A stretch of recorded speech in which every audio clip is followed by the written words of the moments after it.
Yun, DIY, external battery gamit yung power bank. Naka-direct na siya sa GoPro. Pagka hininang ko na siya doon sa pinakalagayan ng battery. Nasira na kasi yung battery ko. Pagka may mga nakita lang ako, pinanood ko, take your own risk. Okay naman, goods naman siya, magana. At eto, ganito nga yung ginawa ko. Hininang ko siya ng doon sa loob. Ayan, narekta ko na. Positive, negative. Yung kulay pula positive, yung black is negative.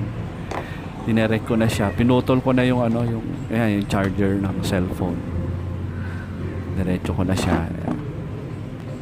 Okay naman, goods naman siya. Wala namang hassle. Nagamit ko na siya sa long ride. Ayan, may test ako na 40 minutes na nakababad.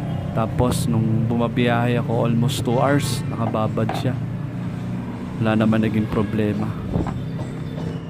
Ayan, kaya yun, na-share ko lang sa inyo para sa mga namumroblema sa mabilis malobat.